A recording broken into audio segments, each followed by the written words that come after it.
Bonjour.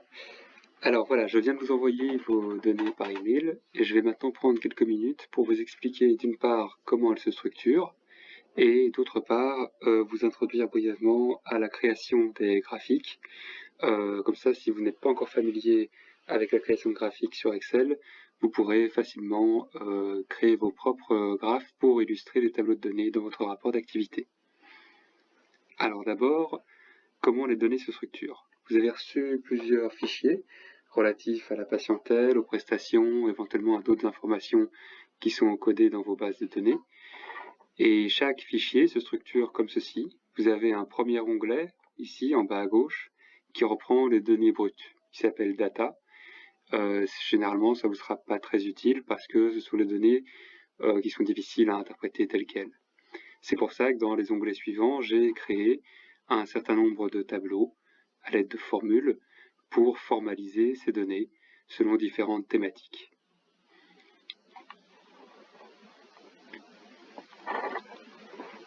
Et au niveau des onglets ici en dessous, en fonction du service dans lequel vous travaillez, il peut y avoir un ou plusieurs onglets correspondant à chaque sous-équipe qui existe au sein de votre service.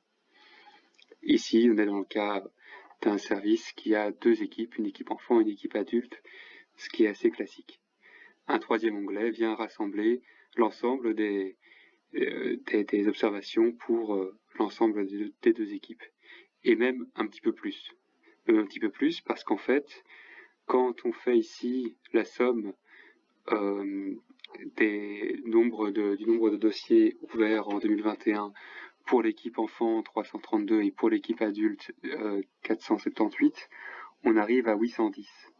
810, ce qui est un petit peu moins que 847. 847 étant la somme totale de dossiers ouverts ou actifs en 2021. Pourquoi cette différence? Tout simplement parce que pour un certain nombre de dossiers, on ne sait pas les attribuer soit à l'équipe enfant, soit à l'équipe adulte en raison d'un manque d'information. Pour chaque onglet, je vous rappelle avec la thématique 0, équipe département, en début de feuille, dans quelle équipe on se trouve et quel est donc le nombre total de dossiers pour la sous-équipe en question. Quand on travaille dans une sous-équipe, donc quand on ouvre un de ces sous-onglets, ici dans l'équipe adulte par exemple, on ne travaille que sur ces 478 dossiers attribués à l'équipe adulte. Donc tous les tableaux qui suivent ont pour total ce 478 centre que sur ces dossiers-là. Et au sein de cet ensemble de dossiers-là, on ouvre ensuite une série de questions, une série de thématiques relatives à l'âge, au sexe, au lieu de résidence, etc., etc. Et le total est toujours bien le nombre total de dossiers actifs en 2021 pour l'équipe adulte uniquement. Ne pas confondre aussi l'équipe adulte-enfant et la catégorie d'âge des patients eux-mêmes, qui peuvent être des adultes ou des enfants. C'est ce qu'on voit ici. Ici, on est toujours dans l'onglet équipe adulte. Et au sein de l'équipe adulte, on peut questionner la répartition par âge des patients suivis. Et on voit qu'il y a donc, en l'occurrence, quand on se réfère ici au total, donc toujours bien 478 dossiers au total, dont 12 dont l'âge est inconnu, non communiqué, 461 dont l'âge est supérieur à 18 ans, ce sont des adultes, mais aussi 5 entre guillemets enfants, probablement plutôt des adolescents, dont l'âge est en tout cas inférieur à 18 ans. Donc dans l'équipe adulte, il y a des suivis d'enfants, et inversement, dans l'équipe enfant, on trouve même là une plus grande proportion de suivis adultes. Donc ne pas confondre effectivement l'âge des patients et l'équipe au sein desquelles ces patients sont suivis. Alors comment se structurent les données par la suite? Au début de façon très très simple, avec simplement les totaux, et puis une fois que j'ai développé les informations relatives à l'âge et au sexe, je vais proposer systématiquement 3 tableaux. Un tableau sous un titre bleu qui se réfère au total, quelle que soit la catégorie d'âge, et puis un tableau qui se concentre uniquement sur les effectifs enfants âgés de moins de 18 ans, et un tableau qui se concentre uniquement sur les effectifs adultes âgés de plus de 18 ans. Au sein de chacun de ces tableaux, il y a à chaque fois trois séries de colonnes, trois séries observées. Les femmes, avec les effectifs et les pourcentages, les hommes, et le total. Là encore, le total peut être supérieur à la somme des femmes et des hommes, ce qui est le cas ici.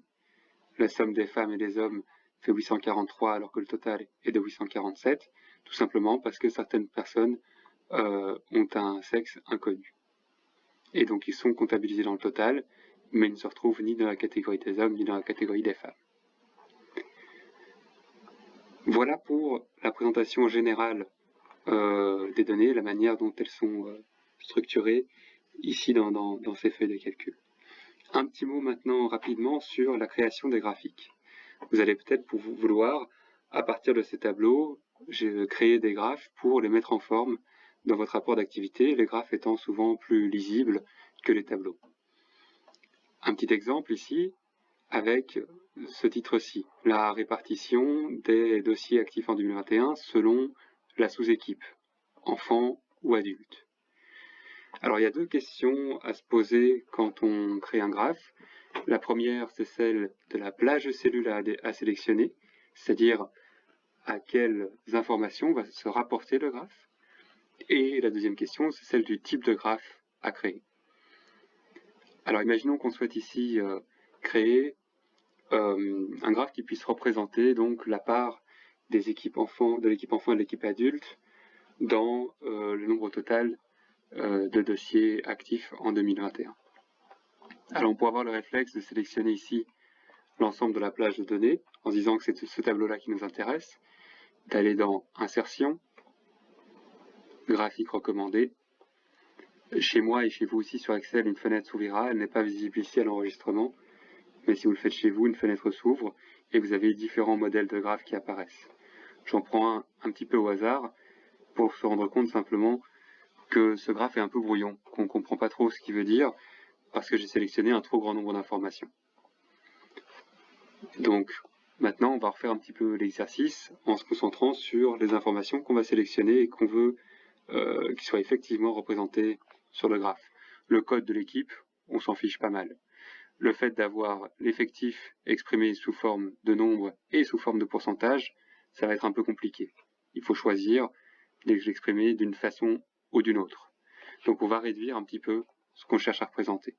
Ce qu'on cherche à représenter, c'est essentiellement les effectifs, 332 et 478, mais on souhaite que ces effectifs soient liés à un en-tête, à une variable ou une modalité. C'est-à-dire que on veut qu'on comprenne que 332 sont 332 observations de l'équipe enfant et que 478 sont 478 observations de l'équipe adulte.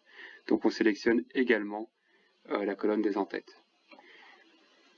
Et ici, Excel me propose spontanément un graphe en camembert qui est plutôt utile pour représenter effectivement des proportions quand on a un nombre limité de modalités. On aurait pu ajouter le total, je ne l'ai pas fait, et on va voir d'ailleurs, dans ce cas-là, il vaut mieux ne pas le faire. Parce qu'en effet, si on ajoute le total dans les cellules actives et représentées par le graphe, eh bien, il s'ajoute comme une troisième équipe en quelque sorte. Excel reconnaît qu'il y a une ligne pour les enfants, une ligne pour les adultes, une ligne pour le total, et le total apparaît comme une troisième modalité.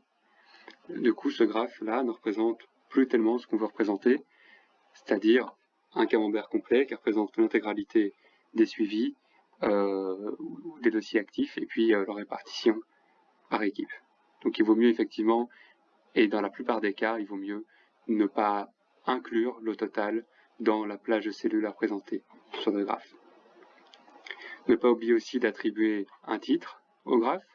On peut s'inspirer par exemple du titre du tableau, mais il faudra parfois l'adapter. Et si l'on veut, on peut aussi rajouter les étiquettes de données.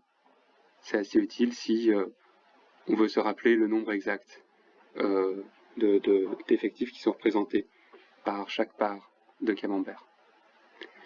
Voilà un premier exemple assez simple. Maintenant, on peut parfois vouloir représenter des choses un petit peu plus complexes. Par exemple, représenter des informations relatives à l'ancienneté.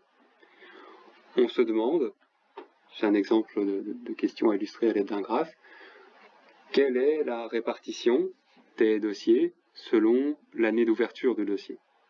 Est-ce qu'il y en a une plus grande part de dossiers actifs en 2021 sont de création récente ou sont de création plus ancienne? Alors pour ça, on va se référer à ce graphe-ci, donc, relatif à l'ancienneté, à ce tableau-ci, pardon. Je dézoome un petit peu pour voir l'ensemble de mon tableau. On va prendre d'abord les en-têtes, les années d'ouverture de dossier, et ensuite, dans un premier temps, on va s'intéresser simplement au total, à l'effectif total qui est ici. Alors, vous le voyez, j'ai sélectionné ici des plages de cellules qui ne sont pas contiguës, qui ne sont pas l'une à côté de l'autre. J'ai sauté une série de colonnes ici que je ne sélectionne pas. Pour faire ça, simplement, vous sélectionnez votre première plage avec un clic et un glisser. Ensuite, vous maintenez la touche CTRL enfoncée. Vous maintenez le clic sur l'en-tête de la deuxième colonne que vous souhaitez sélectionner et vous étirez votre plage. Vous relâchez clic, vous relâchez CTRL et vous avez sélectionné ainsi deux plages qui ne sont pas contiguës. Et vous pouvez effectivement insérer un graphique. Pour ce genre d'information, un histogramme comme celui-ci avec des barres verticales est bien adapté. Et on voit effectivement la répartition de l'ensemble des dossiers de la file active selon l'année de création, l'année d'ouverture. Et on voit grosso modo qu'il y a 250 dossiers qui ont été ouverts en 2021, etc., etc. Ça ne nous informe pas par contre sur les proportions. Tiens, 250 dossiers, ça représente quoi? Un quart, un tiers, un cinquième? Ce graphique-là ne le montre pas. Pour ça, il faut sélectionner à ce moment-là non pas l'effectif total, mais le pourcentage qui est juste à droite. Donc on garde toujours la colonne en tête. On appuie sur la touche CTRL, on clique et on glisse la deuxième colonne qu'on souhaite sélectionner. Insertion, graphique. On choisit le graphe qui représente le mieux, qui est le plus adapté, ici un histogramme en barre verticale, et à ce moment-là, les mêmes informations sont représentées, mais cette fois-ci sous forme de pourcentage. On peut aller un petit peu plus loin et se demander s'il y a des différences. Donc par exemple ici, dans la moyenne générale, environ 30% des dossiers ont été créés dans l'année. Maintenant, est-ce qu'on observe des différences, par exemple, entre les enfants et les adultes? C'est une question qu'on peut se poser, à laquelle on peut répondre avec les deux tableaux d'à côté. On va sélectionner, comme toujours, l'ensemble des catégories, ici les années d'ancienneté, les années d'ouverture de dossier, et cette fois-ci, on va sélectionner les pourcentages d'enfants et les pourcentages d'adultes. Autrement dit, on va voir parmi les enfants et parmi les adultes quel est le pourcentage de dossiers créés chaque année.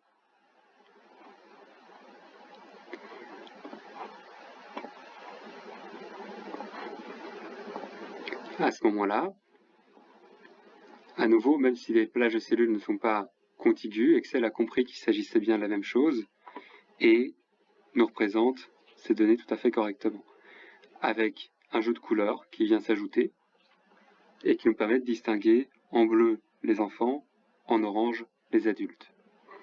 Et du coup, on voit effectivement qu'on avait en moyenne 30% de dossiers environ créés en 2021, mais en réalité, pour les adultes, c'est 37%, et pour les enfants, c'est 27%.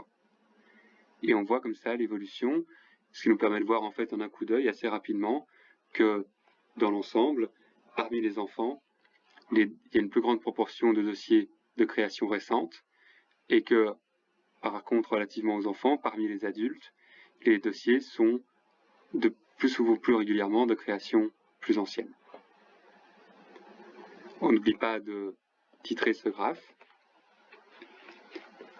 par exemple en indiquant qu'il s'agit de la part des dossiers actifs, ou plutôt des dossiers, disons un peu ça comme ça, on aurait pu dire des patients, mais des dossiers actifs en 2021, selon l'année d'ouverture du dossier, parmi les enfants, alors il ne s'agit donc pas de l'équipe enfant, mais bien des personnes âgées de moins de 18 ans, et parmi les adultes, c'est-à-dire les dossiers relatifs à des personnes âgées de 18 ans ou plus.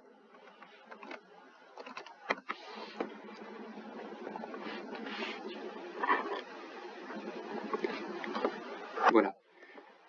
Alors on pourrait continuer avec d'autres exemples, mais je pense que vous avez compris le principe. Quelques petites règles à retenir. En général, on ne comprend pas quand on sélectionne des données, on ne va pas jusqu'au total. Généralement, dans une représentation graphique, le total apparaît mais sans qu'on ait besoin de le représenter comme une catégorie à part. On peut sélectionner des plages contiguës ou des plages discontiguës aussi, en maintenant la touche CTRL enfoncée et en cliquant. On n'oublie pas de sélectionner tout ce qui est relatif aux en-têtes pour que les valeurs représentées soient correctement nommées dans le graphe. En termes de type de graphique à choisir pour représenter différentes réalités qu'on souhaite représenter, pour représenter des proportions quand on a un nombre réduit de modalités. Par exemple, équipe enfant, équipe adulte, ou bien femmes et hommes, on utilisera souvent plutôt des graphes en camembert. Pour représenter quand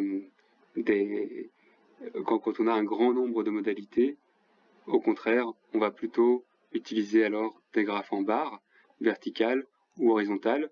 Horizontales en particulier quand il est important de pouvoir bien lire le nom. Typiquement ici, pour la commune, si on veut représenter les effectifs par commune, et bien là, il est recommandé plutôt d'utiliser un graphe de ce type-là,